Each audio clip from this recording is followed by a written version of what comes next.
Shalom, shalom, shalom, chers frères et sœurs, bonjour à vous, bienvenue dans cette nouvelle vidéo.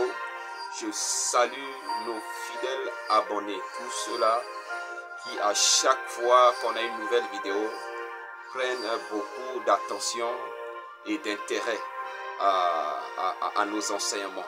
Alors vous qui venez de tomber sur cette vidéo, abonnez-vous à la page YouTube Christ TV7 pour ne pas manquer nos vidéos.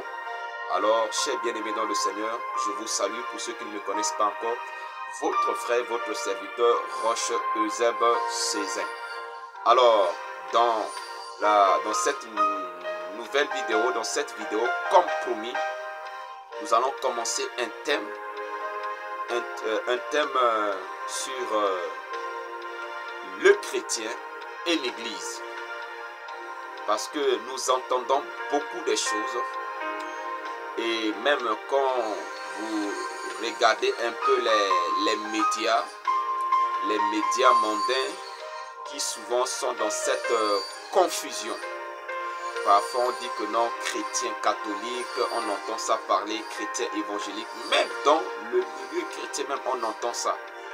Il arrive de fois, on rencontre des personnes qui essaient de se présenter comme chrétiens catholiques, d'autres comme chrétiens évangéliques et autres. Est-ce que la Bible nous dit qu'il y a des chrétiens catholiques à part et des chrétiens évangéliques à part? C'est toute une confusion. Et on voit aussi tous ceux qui vont à l'église sont appelés chrétiens. On voit aussi tous ceux qui vont à l'église se font appeler chrétiens. Soit on les appelle chrétiens ou eux-mêmes ils se font appeler chrétiens. Et on entend aussi les gens disent que bon, ok, je m'en vais à l'église, oui, l'église qui est à côté, oui, l'église qui est là-bas, là, oui, l'église catholique, oui, l'église évangélique, l'église pentecôtiste.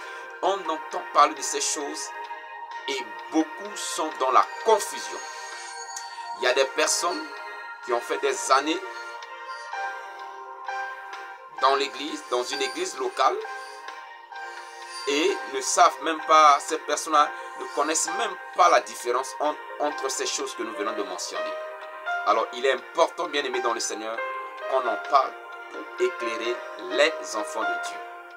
Alors nous allons commencer avec Jean, le chapitre 1, le verset 12. Jean chapitre 1. Le verset 12 nous dit ceci. Écoutez très bien, bien-aimés. Mais à tous ceux qui l'ont reçu, à ceux qui croient en son nom, elle a donné le pouvoir de devenir enfants de Dieu, lequel sont nés. Amen. Ne soyez pas étonnés qu'on a utilisé ici le pronom personnel elle. On parle de elle parce que là on parle de la parole.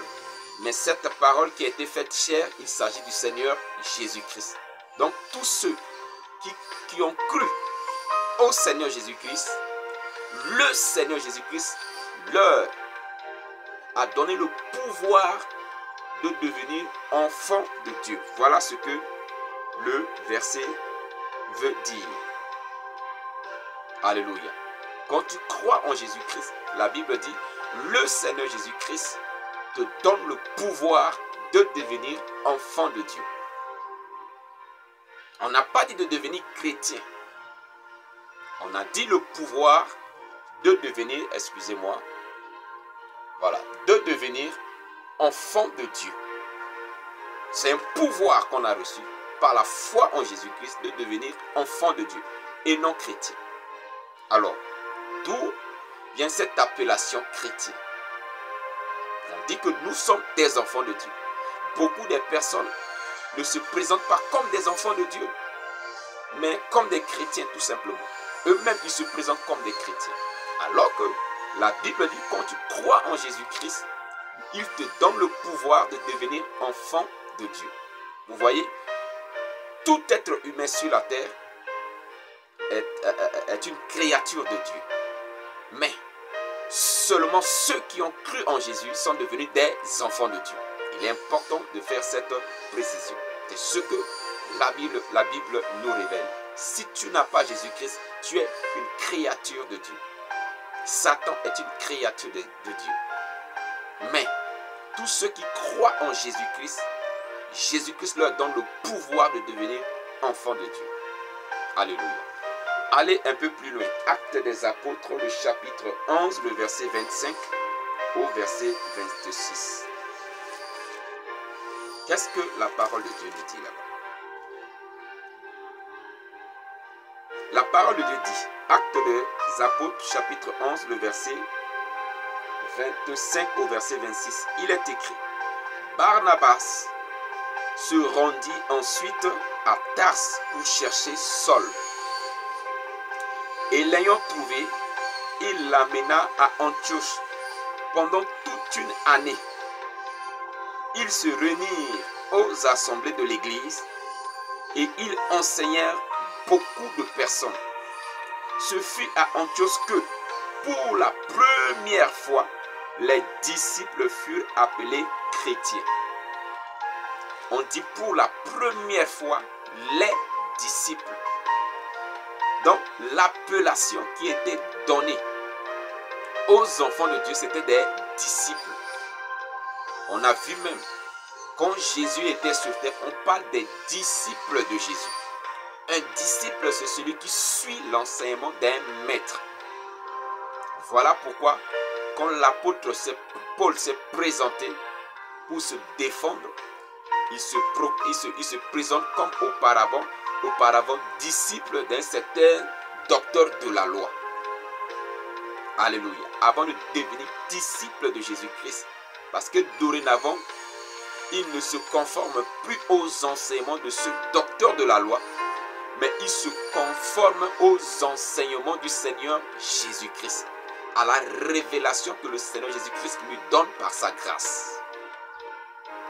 Donc, enfants de Dieu que nous sommes des disciples de Jésus-Christ. Vous allez voir qu'il y a plusieurs versets où les croyants en Jésus-Christ, où les enfants de Dieu étaient appelés des disciples. Vous savez, je n'aime pas être trop long dans nos vidéos.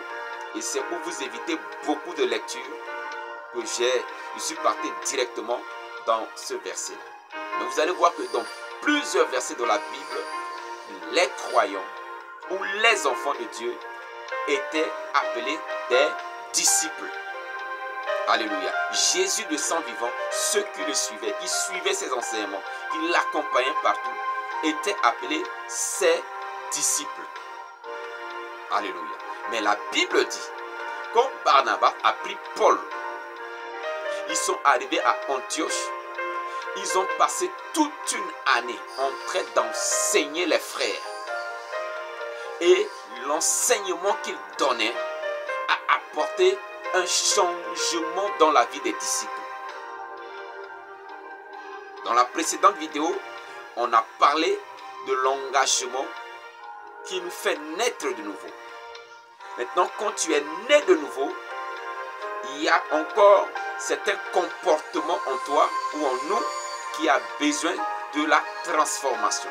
Et cette transformation provient de l'enseignement de la parole de Dieu. Voilà pourquoi le Seigneur Jésus a dit de baptiser et d'enseigner ceux qui sont baptisés à garder ses commandements. Donc tu t'es déjà engagé à le suivre. Tu es déjà né de nouveau. Mais tu trouves dans ta chair une loi ou une manifestation qui lutte contre les désirs de Dieu. Dans ta chair. Quand vous lisez Romains chapitre 7, vous allez comprendre ce que l'apôtre Paul nous dit là-bas. Nous sommes encore dans la chair. Donc il y a une lutte. Mais à chaque fois que nous recevons la parole de Dieu et nous prions pour que le Saint-Esprit nous aide, cela va apporter quoi? Un changement, une transformation. Alléluia. Donc c'est cette transformation-là qui fait que nous nous conformons à la parole de Dieu. C'est la conformité. Excusez-moi. C'est le fait de se conformer à la parole de Dieu qui apporte quoi? La transformation dans notre vie. Et quand les païens, quand ceux qui ne connaissent pas encore le Seigneur Jésus-Christ, quand ces personnes voient en nous cette transformation, c'est eux qui vont nous appeler chrétiens. C'est ce qui s'est passé en Antioche. Parce que il y avait des familles qui ont vu leurs enfants convertis du judaïsme au christianisme. Il y avait des familles païennes qui ont vu leurs proches convertir de l'idolâtrie ou autre au christianisme. Et c'est des personnes qui nous connaissaient très bien. C'est des personnes qui étaient peut-être des grands menteurs, des grands bandits, des grands escrocs, des grands adultères, des grands impudiques. Mais ils ont vu leurs proches étant en Christ. Il y a une transformation dans leur attitude, dans leur comportement, dans leur langage. Et ils se souvenaient des paroles de Christ quand ce dernier était là. Il disait que si il faut pardonner à ton prochain. Il disait que si quelqu'un te donne de gifle au joue droit, il faut lui tendre joue gauche, et etc. Et ils ont vu leurs proches. Comment leurs proches se conforment aux paroles de Christ. Ils se disent, leurs proches sont devenus des quoi? Des petits Christ. Et ils les ont surnommés chrétiens. C'est une appellation qui venait de quoi? Des païens, des personnes qui ne croyaient pas en Jésus-Christ. Donc on peut me dire que c'était une manière de se moquer d'eux. Alléluia. Donc on les a surnommés comme ça. Parce qu'ils ont vu. Qu'est-ce que Jésus-Christ a dit dans Jean chapitre dans Jean chapitre 10, le verset 10. Il a dit, le voleur vient pour dérober, égorger et détruire. Mais moi je suis venu afin que les brebis aient la vie et qu'il l'ait en abondance.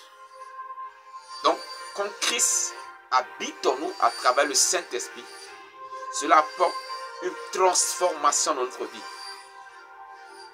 Et nous portons ce qu'on appelle le fruit de l'esprit. La paix, la joie. Vous pouvez voir en plein milieu de crise, mais les enfants de Dieu sont confiants. En pleine crise économique, ils ne sont pas inquiets. Même quand il y a des troubles de gauche à droite, ils sont en joie. Et quand les gens voient cela, ils disent que mais vraiment, ce sont des petits Christ. Quand on voit ce bandit d'hier, ce escroc d'hier, ce menteur d'hier, qui est devenu une personne pieuse, cette personne qui était remplie de haine et de méchanceté, c'était d'hier, est devenue une personne aimante, une personne qui aime les autres, qui répand l'amour autour de lui. On peut dire de lui, voilà, un chrétien. Mais le problème est qu'aujourd'hui, on s'est approprié de cette appellation, mais on ne porte pas de fruits dignes de cette appellation. Et c'est là où il y a le problème. Voilà pourquoi il faut que nous comprenions ce que c'est que être un chrétien. Un chrétien, c'est Christ en nous, c'est la vie de Christ en nous. Et quand Christ vit en toi, l'apôtre Paul dit, ce n'est plus moi qui vis, c'est Christ qui vit en moi. Quand Christ vit en toi, tu ne marches plus selon les désirs de la chair. Tu ne marches plus selon tes propres désirs. Mais dorénavant, tu es conduit par le Saint-Esprit. Combien de personnes se font appeler, cependant, se conforment au siècle présent, cependant, sont attachés aux choses du monde, cependant, ne vivent pas dans la sanctification. Combien? Parce que juste ils vont à l'église. Parce que comme d'autres le disent, ils sont baptisés et confirmés. Ils se proclament chrétiens. Parce qu'ils vont à l'église les dimanches, mais dans les communautés les dimanches, ils se font appeler chrétiens. Bien-aimés dans le Seigneur, être chrétien, c'est vivre la vie de Christ. C'est vivre dans l'amour. C'est vivre dans le pardon. Alléluia. C'est ça être chrétien. C'est se laisser conduire par le Saint-Esprit. Parce que c'est le Saint-Esprit qui apporte cette transformation dans notre vie par la connaissance de la parole de Dieu. Donc, bien-aimés dans le Seigneur, arrêtez de vous condamner en vous appelant chrétien, cependant que vous ne vivez pas selon la voie du Christ. Qu'est-ce que l'apôtre Paul dit? Il dit, soyez mes imitateurs comme je le suis pour Christ. Si on n'est pas imitateur de Christ, pourquoi allons-nous faire appeler des chrétiens? Parce que chrétien veut dire petit Christ. Petit Christ. Alléluia. Alors, bien-aimés dans le Seigneur, il est très important que nous soyons des disciples de Christ. Parce que c'est être disciple de Christ qui fait de nous un chrétien. Et je l'ai déjà dit, être un disciple veut dire que nous suivons l'enseignement d'un maître. Et je ne parle pas de celui qui suit l'enseignement d'un pasteur, celui qui suit l'enseignement d'un apôtre ou d'un bishop. Non, parce que le bishop prêche Christ. Alléluia. Donc, disciples de Christ parce que nous suivons la parole du Seigneur. Qu'est-ce que la Bible nous dit dans Jacques chapitre 1? Ce sont des versets, comme vous êtes habitués à nos vidéos, vous allez voir que je cite beaucoup ces versets dans mes interventions. Jacques le chapitre 1, le verset 22 dit, mettez en pratique la parole et ne vous bornez pas à l'écouter en vous trompant vous-même par de faux raisonnements. Vous voyez, quand nous ne mettons pas en pratique les enseignements du Seigneur Jésus-Christ, nous ne sommes pas dignes de se faire appeler chrétiens. Et ce même livre de Jacques nous dit clairement que la foi sans les œuvres, elle est morte. Donc, si nous croyons en Christ, si nous prétendons appartenir à Christ et que nous ne pratiquons pas les œuvres, donc Christ nous a les œuvres auxquelles nous sommes destinés, c'est que nous ne sommes pas encore des disciples. Et si nous ne sommes pas des disciples, nous ne sommes pas des chrétiens, bien-aimés dans le Seigneur. Pour être chrétien, il faut d'abord être enfant de Dieu. Et quand tu deviens enfant de Dieu, ça veut dire que tu es né de nouveau. La nouvelle naissance va te conduire au disciple. Tu deviens disciple, tu suis ses enseignements. Et l'enseignement va apporter des transformations dans ta vie. Et c'est ça qui te conduit maintenant au christianisme, qui n'est pas une religion, mais la vie de Christ en toi. On parle du christianisme parce que le christianisme n'est pas une religion. Alléluia. Mais c'est une vie, c'est la vie de Christ en nous. Il dit, il est venu afin que les brebis aient la vie et qu'il l'ait en abondance. On ne parle pas d'abondance en termes de matériel, en termes d'argent, non. Mais abondance de vie, cette plénitude de vie, de joie, de paix, de triomphe en Jésus-Christ. C'est ça qui fait de nous des chrétiens bien-aimés dans le Seigneur. Arrêtez de dire que vous êtes chrétien parce que vous allez dans une église, parce que vous appartenez à une communauté. Alors, dans la prochaine vidéo, nous allons faire le parallèle maintenant entre... Nous allons d'abord parler de l'église. Ce que l'église veut dire. C'est quoi l'église? Et après, nous allons faire parallèle entre le chrétien et l'église pour tirer la conclusion. Alors, ne manquez pas la prochaine vidéo. Abonnez-vous à la page si vous n'êtes pas encore abonné. Aidez-nous à partager la vidéo pour aider d'autres enfants de Dieu dans la foi. Je suis votre frère, votre serviteur, Roche Euseb Cissé. Si vous avez des préoccupations, des questions, n'hésitez pas à nous écrire. Que Dieu vous bénisse et que sa grâce soit sur vous. Shalom à vous.